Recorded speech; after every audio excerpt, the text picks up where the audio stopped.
প্রাণীরা আমাদের পরিবেশ ও জীববৈচিত্র্যের গুরুত্বপূর্ণ অংশ। তারা প্রকৃতির ভারসাম্য রক্ষা করতে গুরুত্বপূর্ণ ভূমিকা পালন করে।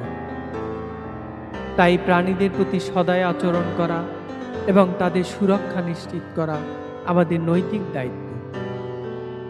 সম্প্রতি বিভিন্ন এলাকায় দেখা গেছে অনেক প্রাণী খাদ্য ও নিরাপদ আশ্রয়ের অভাবে কষ্ট পাচ্ছে।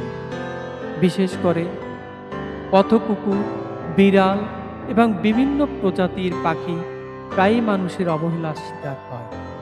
কখনো কখনো কিছু মানুষ তাদের প্রতি নিষ্ঠুর আচরণও করে, যা অত্যন্ত দুঃখজনক।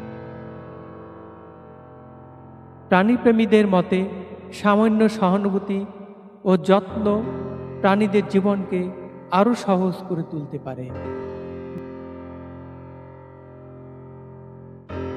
গরমের সময় তাদের জন্য পানির পাত্র রাখা,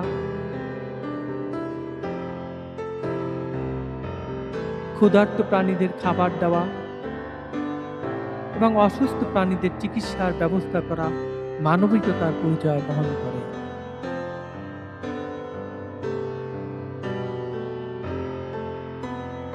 বিশেষজ্ঞরা জানান, প্রাণীদের প্রতি সদয় আচরণ শিশুদের মধ্যে সহমর্মিতা, দায়িত্ববোধ ও মানবিক মূল্যবোধ গড়ে তুলতে সাহায্য করে।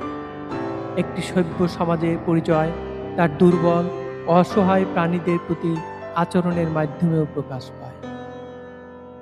স্থানীয় বিভিন্ন সংগঠন প্রাণী সুরক্ষা ও সচেতনতা বৃদ্ধির জন্য কাজ করে যাচ্ছে। তারা সকলকে প্রাণীদের প্রতি সহানুভূতিশীল হওয়ার আহ্বান জানিয়েছে। প্রাণীদের প্রতি সদয় আচরণ করা শুধু মানবিক কর্তব্য নয়, এটি একটি সুন্দর ও সহানুভূতিশীল সমাজ গঠনেরও অন্যতম শর্ত। তাই আসুন আমরা সবাই প্রাণীদের ভালোবাসি, তাদের সুরক্ষা করি এবং তাদের প্রতি সদয় হই। প্রিয় দর্শক, প্রাণীদের প্রতি আমাদের এই দায়িত্ব ও মানবিকতা সম্পর্কে আপনি কি ভাবছেন? আমরা কি সত্যি তাদের প্রতি যথেষ্ট সদয় আচরণ করছি? আপনার মূল্যবান মতামত কমেন্ট বক্সে জানাবেন। ধন্যবাদ।